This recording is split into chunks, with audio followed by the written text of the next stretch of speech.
Right, you better get in here. It's amazing. They really do it. They're doing an amazing job. This year was really amazing. Not that they're not all.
You guys ready? You guys good? Yes, my country board member is all excited to see you. You guys good? I'm glad to do it. There's a water bottle. There's a little one. Oh my gosh, I know. I'm like, make it real nice. Good evening, everyone. I would like to welcome you to the Monday, March 28th, 2022 regular session of the Carmel Clay School Board. Madam Secretary. Everyone is present and accounted for. Thank you. Please join me in the Pledge of Allegiance. The flag is located right here. I pledge allegiance to the flag of the United States of America and to the republic for which it stands, one nation, under God, indivisible, with liberty and justice for all. Thank you guys so much for joining us tonight. We are in the final stretch to spring break, so it's very exciting. We are going to start tonight with a presentation for the Carmel High School Girls Swimming and Diving State Champions. Mr. Inskeep. Thank you, Mrs. Browning and members of the board, Dr. Beresford. It's an honor and privilege to be with you this evening to introduce two special groups. First, our girls swimming and diving team. We've got several senior members of the team that are here present with us tonight, and I'm going to ask them to come forward at this time up to the steps on the stage. They're not as well versed as we've done this before. You might remember it's been 2 years since we've had this group up here, not because they haven't been successful, but because we haven't been having recognies. So it's great to have them back here. And this group furthered their 36 years of dominance with the state of Indiana, and that is still the national record for the longest consecutive state championship streak of any sport or any gender. So we're extremely proud of that streak.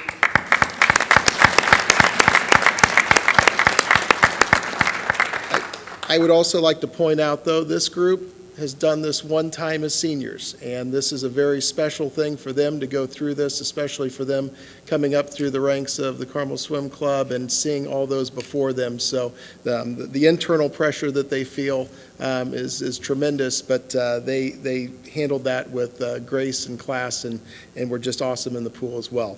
The Greyhounds dominated the field with 461 points, which is the second most all-time at the state meet. Carmel had 3 different individual state champions, including 2 by record-setting freshmen, and swept all 3 relays for the 4th straight year.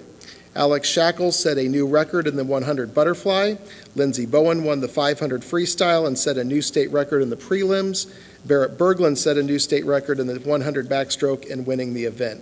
And the championship is the 37th overall for the program, and their head coach is Chris Plum. And before I have the members of the team introduce themselves and their future plans, and I'll give those directions one more time so you don't have to remember them. Special thank you to all of our parents and supporters. I can tell you that the tradition that lives on with Carmel Swimming is second to none, and all of the things that are handed down from year to year are very, very special, from what the meal will be served and what the menu is very, very important, to many other traditions that I can't tell you because they are not to be spoken. So without further ado, I'm going to have each of these seniors that are with us tonight tell us who they are and what their future plans might hold for college and a major. So parents, you might learn something new tonight about what that major will. Okay, I'm McKenna Liskey, and I am going to IU next year to swim and study biochemistry.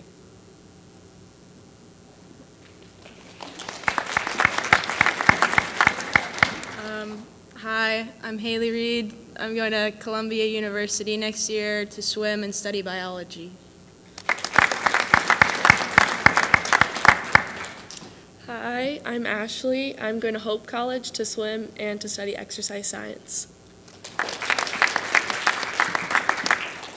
Hi, I'm Gretchen Luking, and I'm going to Notre Dame next year to swim and study in the Mendoza School of Business.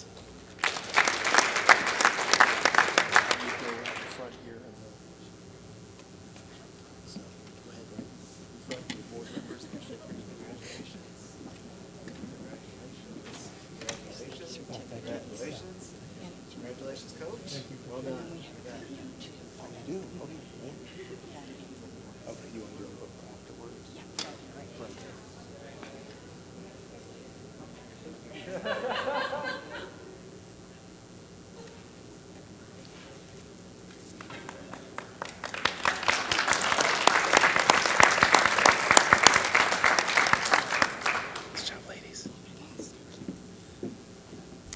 Now we will have members of the boys swimming and diving team that are here with us this evening, so a few of our select seniors.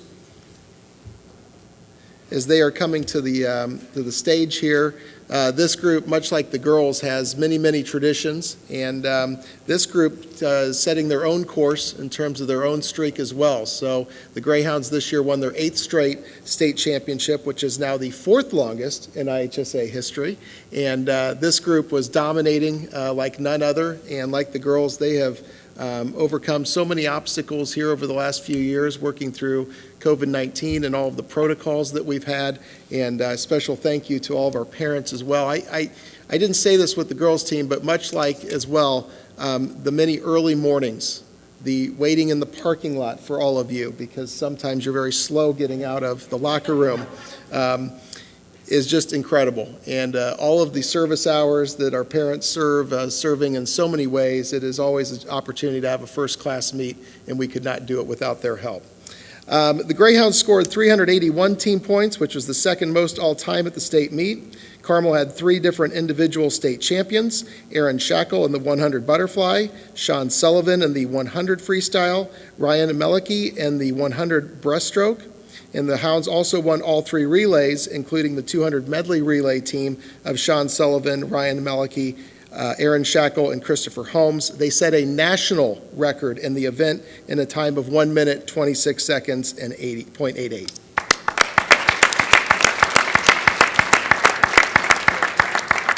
The championship is the 22nd overall for the program, and their head coach is Chris Plum. And at this time, I will have each of them come up and tell you their future plans. Hi, I'm Connor Lathrop. I plan to go to college somewhere. I'm still undecided. And I plan to pursue a degree in biology and pre-med. Hi, I'm Graham Seaver. I'm going to Purdue next year for their first-year engineering program.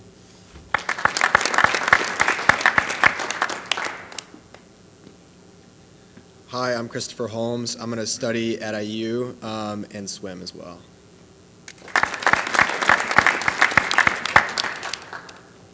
Hi, I'm Ryan Malicky. I'll be attending the University of Notre Dame, swimming there and studying finance.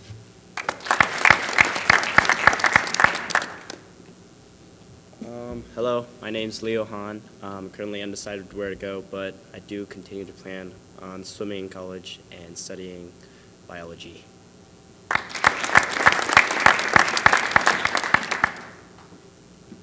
My name is Rikido Iwase, and I plan to attend college next year and study nursing.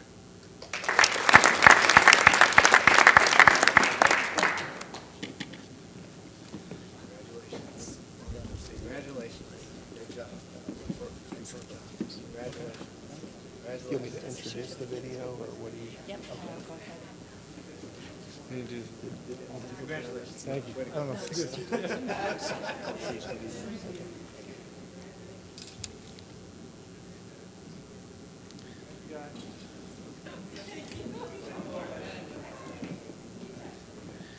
And we also have a brief video celebrating their season that was put together from some of our own Carmel High School students.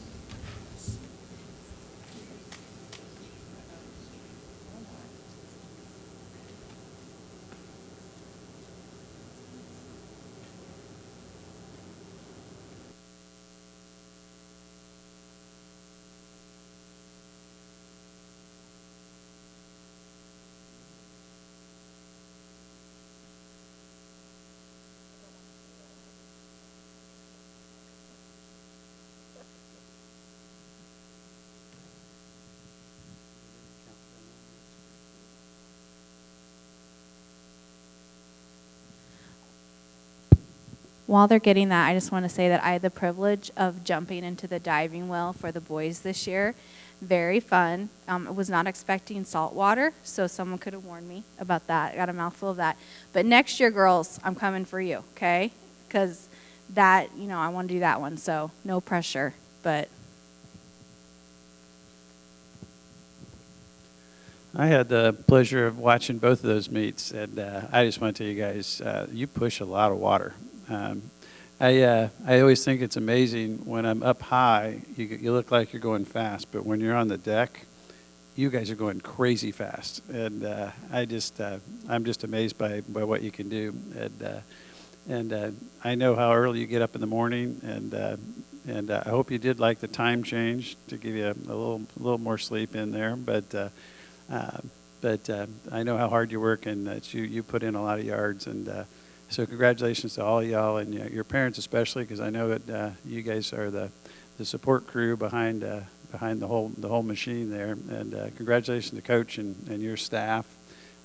It's just an amazing run, and I look forward to it every year. I think we do need to get more detail on whether we're going to do a belly flop or whether we're going to go in straight up and down, because I've been confused every year. So, anyhow, congratulations, and I do a shout out to the guys that suits and ties tonight.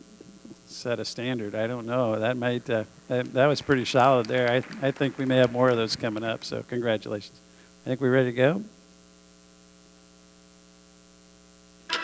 36 state championships straight, and it's all centered around one thing: tradition. Starting 2.5 weeks before state finals, the ritual begins. The journey to state starts with a traditional sectional dinner. The dinner on the Wednesday before sectionals contains the exact same menu since 1986 and is followed by every senior giving an emotional speech about their time on this team.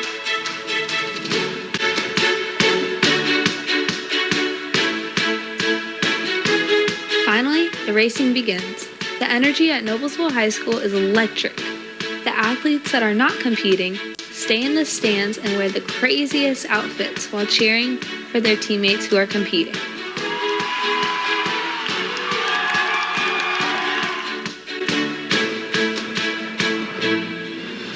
Six days later, state prelims roll in. Before the first event, a special chosen senior pours a water bottle full of Carmel High School's own pool water into the pool of the IUPUI natatorium to set the tone for the other teams. Not even 24 hours later, the team returns to IUPUI for finals. The entire season of training comes down to this moment.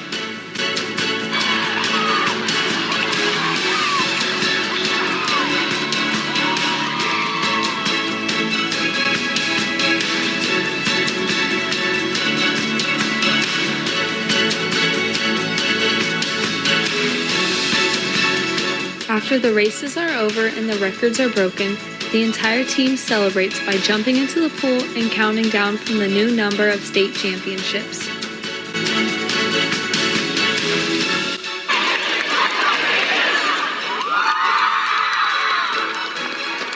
Congratulations to 36 state championships, Lady Hounds. 36 state championships straight.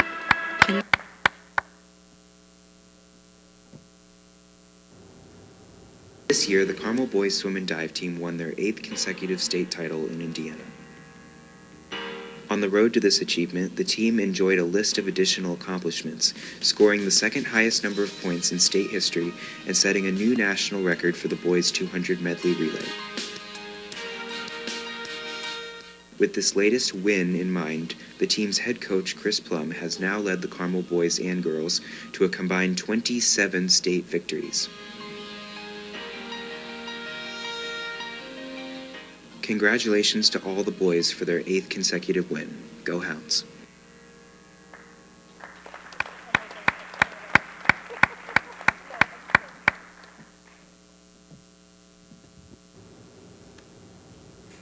Thank you so much. We will now proceed to our next presentation, the Carmel Education Foundation Spring Grant Recipients. Ms. Jennifer Penix. Well, good evening. I'm actually going to be pitch hitting for Mrs. Penix. She is ill this evening, so she was not able to make it. But I had the honor last week to attend a banquet or an after-school reception for our grant winners. This year, this spring, the Carmel Education Foundation awarded 25 grants, teacher grants, and these grants are focused on curriculum enhancement, innovative instruction, and also STEM. And so the grant winners, as I said, they were honored with a reception last week, and they had an opportunity to have some great after-school snacks, as well as being honored with a gift card to one of the local restaurants, as well as their grant winning. So we have a short video on the different grants that were awarded.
So I just wanted to say thank you to the Carmel Education Foundation for supporting our students and our teachers and our schools in all of these great grants. Yes, congratulations, absolutely. One more round of applause for all of our teachers and all the great work that they do. We are now going to move into the rest of our meeting tonight. You guys are welcome to stay, but we know it's a school night, so thank you so much for joining us and congratulations again.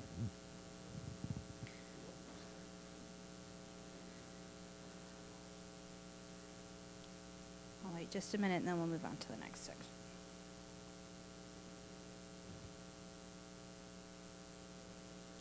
Okay, we will now move on to the consent items in our agenda tonight, including personnel report, claims, payroll, approval of gift applications. We have Salesforce awarded $50 for Riding the Wave grant to Cherry Tree Elementary, courtesy of a Cherry Tree Elementary parent. And the Kiwanis Club donated $100 to support students in the Cyber Patriot Club and the Computer Science Honor Society.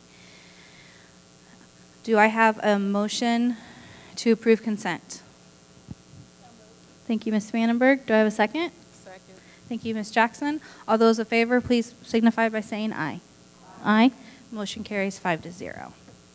We will now move on to our first action item. Dr. Michael Beresford. Good evening. It's recommended that the board accept the recommendation for the cancellation of a certified employee regular contract effective immediately based on the findings supported by the information that was presented on March 15th of 2022.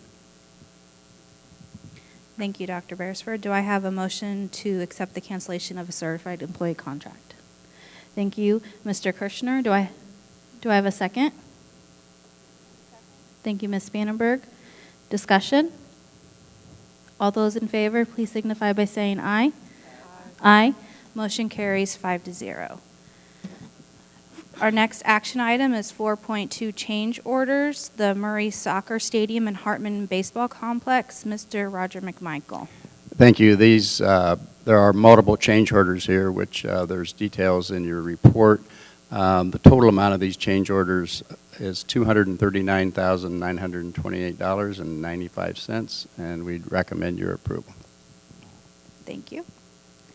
Do I have a motion for the recommendation of the change orders for Murray Soccer Stadium and Hartman Baseball Complex?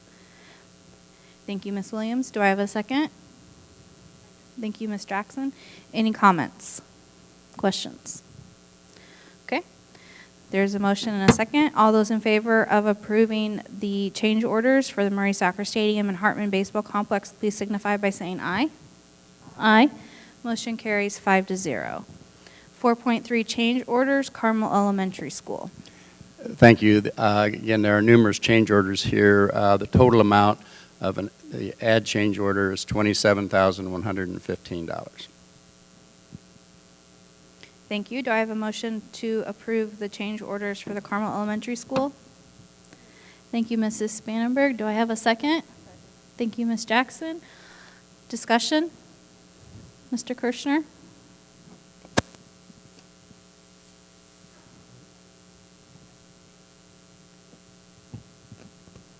Okay, I think we're, so I guess my question, Roger, is I assume we're getting close to the end of construction, and is the credit for unused allowance signify that?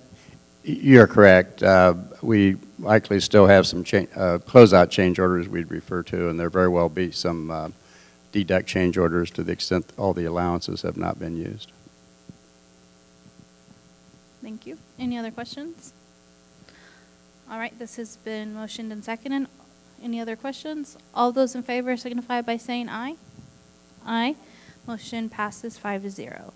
4.4, change orders for Clay Center Elementary School. Mr. McMichael. Thank you. This total add change order of $92,834.02, and we'd recommend your approval. Thank you. Do I have a motion? Thank you, Ms. Williams. Do I have a second? Thank you, Ms. Vandenberg. Any questions or discussion? Ms. Vandenberg?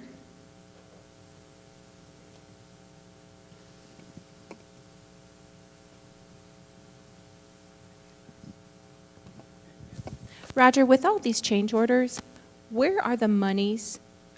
Is the financing of these in money that the board is already designated for the projects, or is this new money that we have to pull from building projects? No, this is, we always include allowances in the contracts, and then we have contingency allowance just for the overall project. So we're well below the total amount. So we already have the money in place. Any other questions? All right, we have a motion and a second. All those in favor of the approved recommendation for Clay Center Elementary School, please signify by saying aye. Aye. Motion carries 5-0. That concludes the action portion of our evening. There are no public comments tonight. We will now move into reports. The student data report, Dr. Amy Dudley.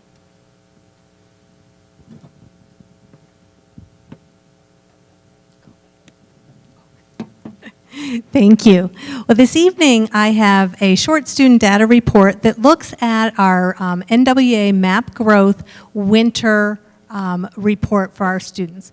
And so just as a reminder, our students take NWA MAP Growth in kindergarten through 8th grade. They take it 2 times a year. They take it in the fall, and then we also do it in the winter. The winter session starts when we get back from winter break in January. And we have about a 3-week testing window where the students have the opportunity to take it in both reading and also math. An NWEA assessment is an interim assessment, and what that means is the data is used to determine what are students ready to learn.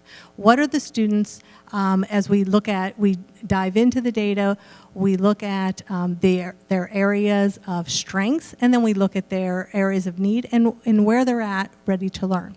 And as I've explained previously, but just as a reminder, NWA is a computer-adapted assessment.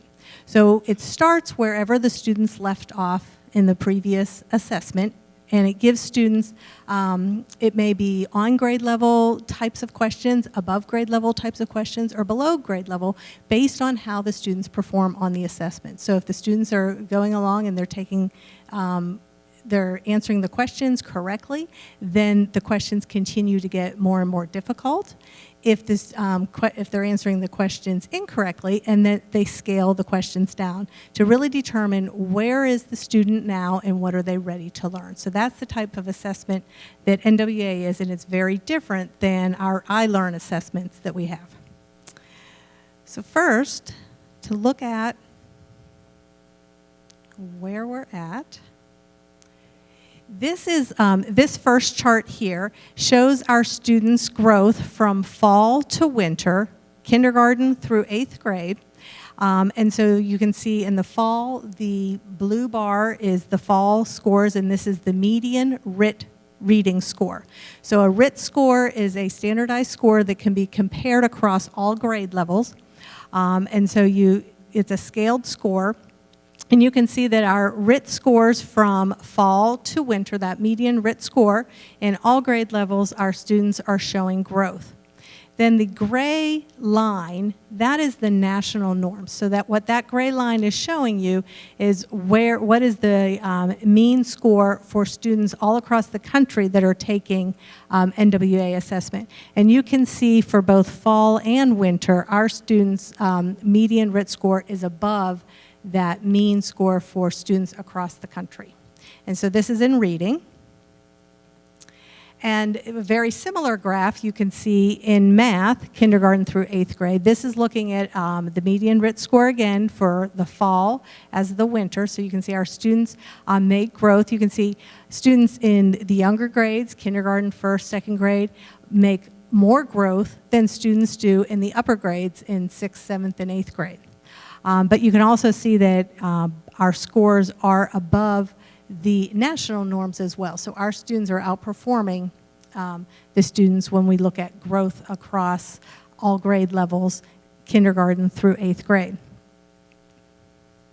So then when we want to look at, okay, so how are we doing compared to all students, not just looking at that gray line, but what this chart is showing us is the percentiles on the achievement percentiles on how our students are doing. So in reading, for the winter percentile for our students in kindergarten, we are at the 99th percentile in reading. And what that means is that our students are doing 99% better than all students across the country that take NWA growth in kindergarten. And so you can see our percentiles are very good. They range from, in 8th grade, they range from an 82nd percentile in math all the way to the 99th percentile. One thing that I do want to add in that 8th grade, in the 82nd percentile, our students that are taking algebra or geometry in 8th grade, they take NWA, but they take NWA algebra or NWA geometry. So their scores, and that's about half of our students that take algebra in 8th grade, their scores are not included in this percentile. These are all students that are taking pre-algebra. So that's, we see that score is a little bit less than some of our other ones. That is the reason for that. Our other student scores, they do not score them in this percentile ranking. So as we look at these scores and we, we desegregate these scores and look at all of our different groups, we can see that we still have some areas that we need to grow in as we look at our race and ethnicity, as we look at our special populations, our free and reduced lunch students, our special ed students. We still have areas in those areas that we need to grow. But the way NWA is it's, as I said, it's really looking at where are the students now and what are they ready to learn. And I had the pleasure, I was in a middle school classroom last week, and the teacher in the math classroom, I had the opportunity to see her interact with her students, and she was meeting with her students one-on-one, and they were going over their growth goals that they set in math using NWA and where they're at now. And this kids, the excitement on their faces, they were so excited, and it's very individualized for each student. And the teacher afterwards was talking to me, and she was very excited about it as well, and just showing how much the students are making that growth, and it is that individual growth to look at, how do we make sure we're having that instructional match, that just right instructional match for all of our students and moving them forward. So with that, I'll take any questions you might have. Thank you, Dr. Lindley. Okay, I'm gonna start with the question and then I'll kind of start at the end and come down. Real quick, how widespread is the use of NWA? When you talk about national, is this something that's used, how many, I know locally I hear about it, but how much do other places use NWA? Well, I can probably get an exact number for you, but it is very prevalent across the country. I don't have an exact number, but I can get that for you. Yeah. Okay. But yes, as you said, locally, many of our surrounding districts use NWA. It is very widely used in Indiana. Okay, perfect. Thank you. Ms. Spanberg. So Dr. Dudley, you had mentioned that there are specific groups that you've identified that there is room for growth. What gaps did you identify? Is it that they didn't have the measured growth as other groups, or I just want to better understand what the gap is. Absolutely. So in some of our marginalized groups, we're seeing a gap in the achievement percentile. However, what we see is, which is a good thing, is we'll see their growth percentile is actually larger in some places. So when we were desegregating the data, looking at our English learners, for example, our level 1 English learners, those are our newcomers that come and they have very little English language. Their achievement, as would be expected, is lower. However, the exciting part about that, their growth in many cases, for many of our students, is outperforming a gen ed student. So we have to look at both the achievement part, but then the growth, because we need to close the gap, we need to accelerate that growth. And that's exactly the pieces that we want to see. So we might see those in some of our different groups where our English learners, for example, our special ed students, where we'll see some gaps in some grade levels for our Black students and our Hispanic students. That's in some grade levels. Like, for example, in kindergarten, we're not seeing that achievement gap in our different races or ethnicities. But as we move throughout, as we move into 4th or 5th grade, 6th or 7th grade, we are seeing some more of those gaps. So we desegregate that data for all of those groups, but then we drill down. Not only do we look at the groups, but we drill down and look at each individual student, because that's where the power is for using the map growth, is what is the student ready to learn, and it drills down to each individual student. Thank you. Other questions? Ms. Williams?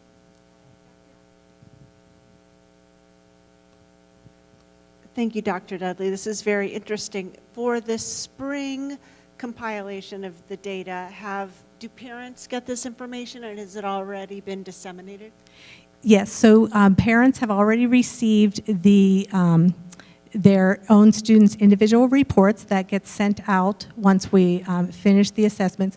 And then NWA, you can take it in the spring. We opt not to because we have iLearn assessments. So we have so many other assessments that we typically we'll do our NWA for the fall and the winter, but we don't do the spring assessment piece. I'm sorry. So the second data points were from, so one was from the fall and one was from the winter. Okay, thank you very much. I see that now. Right. On here, the blue was the fall and the yellow was the winter. And then for these two charts, this is just looking at the percentiles for the winter. Ms. Jackson? I'm excited about the strong performance in our students. To what do we attribute the 8th grade scoring?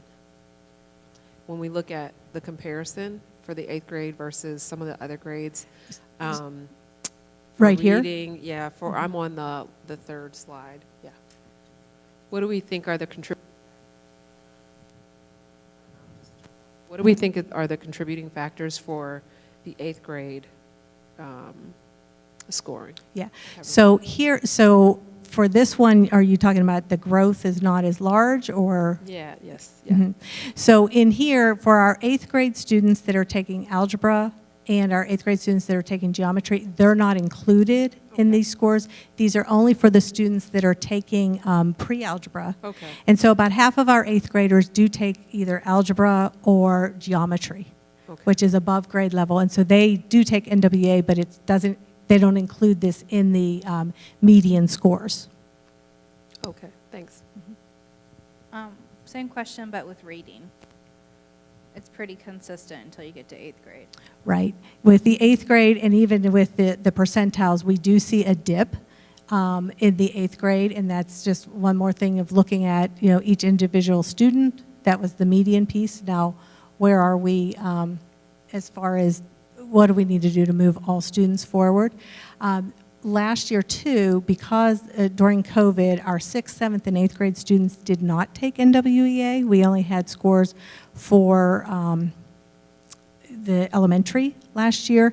And then we also had students that were virtual in the elementary. They took NWEA at home.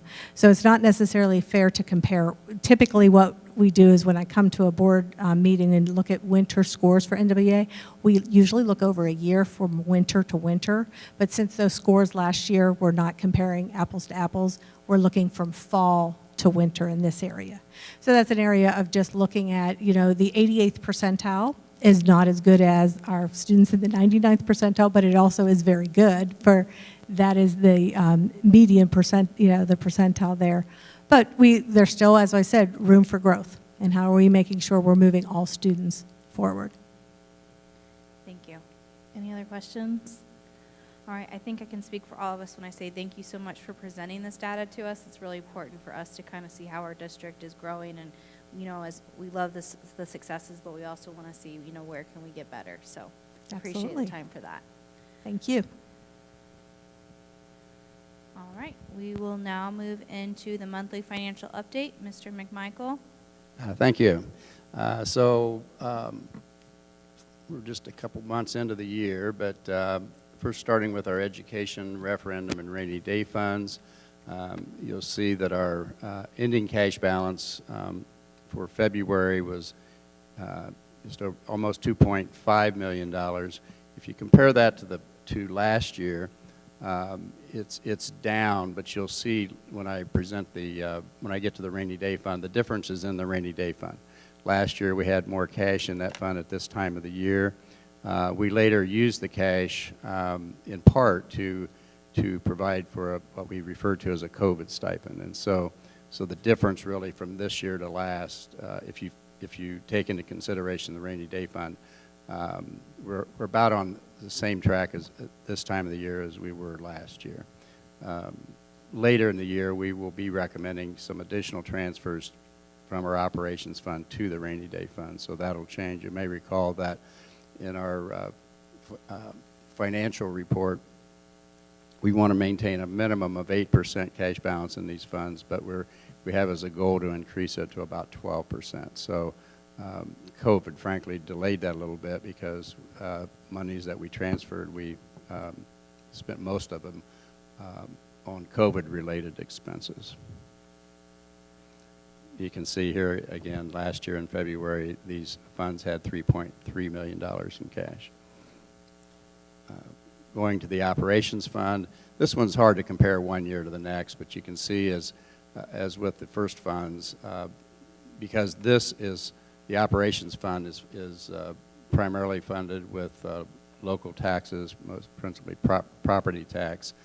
This fund will always decrease as we go into the year until we receive the tax payments in May, and then we'll start over again until November when people pay their taxes the second time. So last year we were up about $500,000, but again that doesn't it's not very insightful because of the nature of this fund, part of which is for facilities and maintenance and so forth, and so the expenditures are not as consistent as if they were salaries. So here you can see the rainy day fund is almost $1.5 million. Last year, you can see it was $2.3 million, and that's the difference that I was referring to. So with that, I'll respond to any questions that you might have. Thank you, Mr. McMichael. Any questions from the board? Okay. Thank you. Thank you. We will now move on to board members' report. We'll start with Carmel Clay Parks. Ms. Jackson, do you have anything? Okay. And then we're on to you, Dr. Beresford, Superintendent's report. Thank you.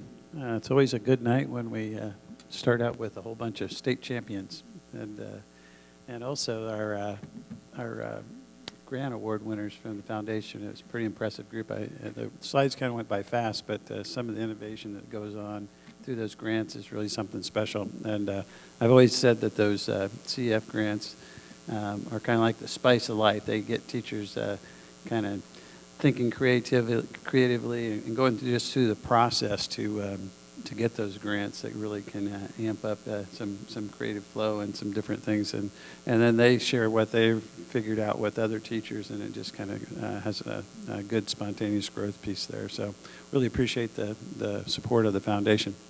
I wanted to start out with just a little bit of information about, there was an article came out in the Hamilton County Reporter, and it was like, I think it was a press release that was in there, and I wanted everybody to know Carmel Clay Schools is aware of the press release from an organization that's looking to launch a charter school in Hamilton County.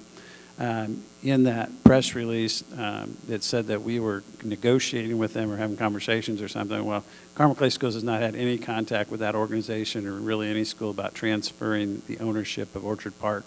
As we've communicated before, we're pleased to partner with Carmel Clay Parks and Recreation for the use of the Orchard Park building and property to benefit our students, our educators, and the surrounding neighborhoods and the entire community. So currently using that building with all of our construction things going on in different ways, but wanted to make sure that that accurate information got out. I'd like to start my report tonight. This is going to be a bunch of congratulations because we've had a really good run in Carmel Clay Schools here lately. So I'll start with the congratulations to the 2021 Highlight News Magazine, and that staff has earned a gold crown from the Columbia Scholastic Press Association. And this is the second consecutive gold crown distinction for the Highlight and the seventh in the last 10 years. So the highlight is achieved the top status in almost all the interscholastic competitions at the state and national level this year that kind of ran the table.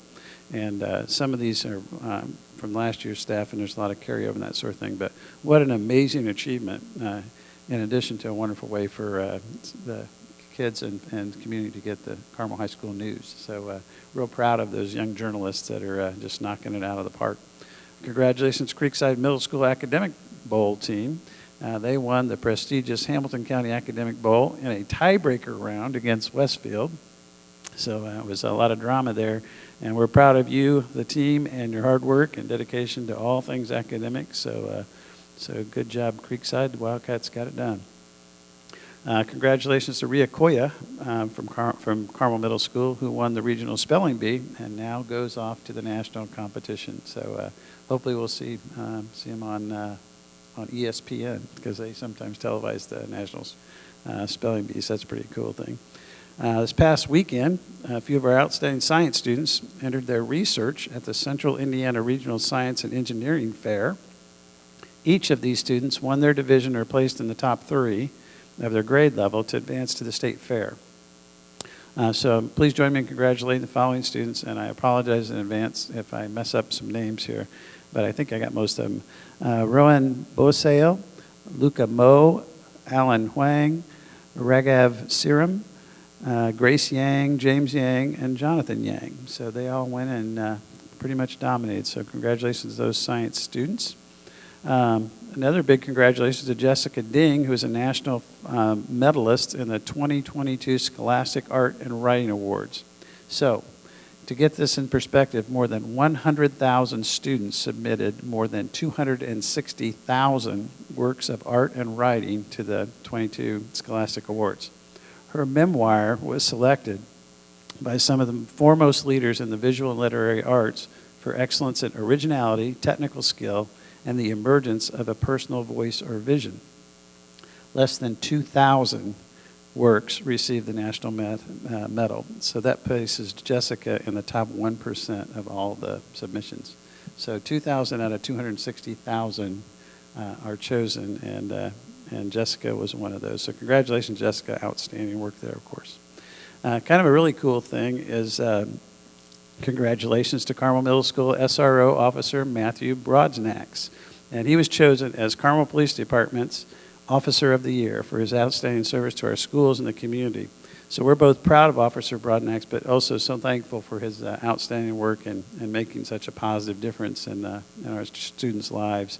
If you've had a chance to get on our YouTube channel, there's a really good video kind of featuring Officer Brodsnax explain what SROs do in our district and the positive impact that they make. Congratulations to Collegewood Elementary PTO staff for a standing room only carnival on Saturday afternoon.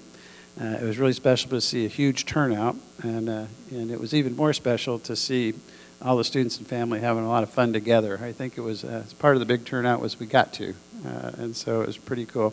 I also want to just do a shout out to all the All-Pro dads and All-Pro moms out there that whose kids won a 2-liter, in the games there at the carnival, and then they had to carry a 2-liter around the whole rest of the for about 2 hours. And they also had the cakewalk, and I saw some All-Pro parents holding both a cake and a 2-liter, walking around trying to manage the crowds and get to all the different games that the kids could play. And then there was one All-Pro dad that had a kid in one arm. I think he was like pushing a stroller, and maybe he had another kid either hanging onto his pocket or something, but he had his baseball hat on backwards with a unicorn hairband sticking out the top of his baseball hat, and I thought that is an All-Pro dad right there. So some very impressive stuff going on there, but really a lot of fun. I wanted to say congratulations to our show choirs for an outstanding season. I attended their final performance of 2022 so on Saturday night at the gym. Layla's son is in the ambassadors there, and it was the last performance of a great season. They had these huge trophies lined up all around the outside of there in the gym. It was kind of a cool setting because they built a stage in the gym because the auditorium's under construction, and And then they had let the middle school choir kids were on the floor, and they were rowdy and excited. And then they made an announcement to any middle schoolers that were in the crowd to come on down. And as they were all streaming down out of the bleachers to the floor, the kids on the floor were clapping and cheering them on as they came down. So there's just a lot of enthusiasm. And it really was a high energy night. And it was amazing singing and dance and costumes and lighting and sound. And I got to tell you, it's just an amazing team of singers, musicians, technicians, a lot of support personnel who fed and took care of all the needs of the kids at these day-long, very long sometimes competitions. And it was just a lot of fun, and it was just amazing, just amazing. I would recommend if you haven't seen it, there are going to be a lot of, I imagine there'll be a ton of YouTube videos out of all the different the competition choirs shows, and it was just amazing. And a big shout out to those junior high kids who brought a lot of enthusiasm. Also, on Friday night, I was fortunate to get to go to see the CHS jazz groups who performed in the Friday night's Jazz Expressions concert. And it was right here in this auditorium, actually. And it was a great night of music with charts from the past, some things even from my era in the 70s. And then also some cutting-edge jazz music charts that have just been written even this year. And I brought Jim Dandy, the facility dog, with me. And even Jim Dandy was getting a little jazzy as he was kind of bobbing his head, with the music. And he could have been panting, but it seemed like he was in time with the music. So I'll give him some cred for that. But again, we've got our musicians are second to none. And I think there were 5 or 6 full jazz bands that performed that night. And it was just a ball. And if you like jazz, it was special. Now, for my bell ringer tonight, this might be kind of different, a little bit unusual. But my bell ringer is the actions taken when a gas leak was detected at Mohawk Trails Elementary last Friday morning. To put it in perspective, as the buses are driving in to drop off all the kids, a gas leak was detected in the building. So the staff and students that were in the building were evacuated immediately, and the buses were diverted to go to Clay Middle School right here.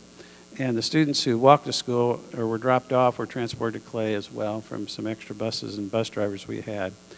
From there, we moved right into the reunification procedures that we had planned and practiced, and our parents made their way to Clay and picked up their students in a very calm and safe manner. So I just want to throw a big kudos to the staff at Mohawk Trails Elementary, at Clay Middle School. Those two staffs worked together great. Our ESC team that went over, a lot of it was our assistants and a lot of folks that are at the table over there. A lot of us were all pitching in to be there, and the teamwork was just exceptional. And big kudos to Dave Woodward, our director of Student Services, who's our school safety architect in many ways. And I don't know that it would have went that smoothly 4 years ago. But through, his goal is always to have a very highly trained staff, student body, and parents. And I think because of those efforts, we saw a very calm and a very efficient reaction to that emergency that popped up on us really fast. So kudos to everybody involved in that, and that's my report. Thank you very much. Thank you, Dr. Beresford. And as a Mohawk parent, I just want to say thank you to your team and Emily for the communication, and Mrs. Green and all them. I thought you did a very good job letting us know very quickly what was going on and what we needed to do. So, and as a parent, that's always really appreciated. Anything else from the board? All right, I'd like to say thank you so much for everyone for your contributions this evening. I would like to wish everyone a very happy, safe, and fun spring break, whether you go far away or you stay close. I think both are very reasons to celebrate. Again, continued congratulations, everyone, for reaching it to fourth quarter. The final stretch, as you like to call it, of that big, long race. We will meet again in the month of April. Thank you, everyone. Have a good night. Do I have a motion to adjourn? Second? All those in favor? Aye. Being closed. Thank you.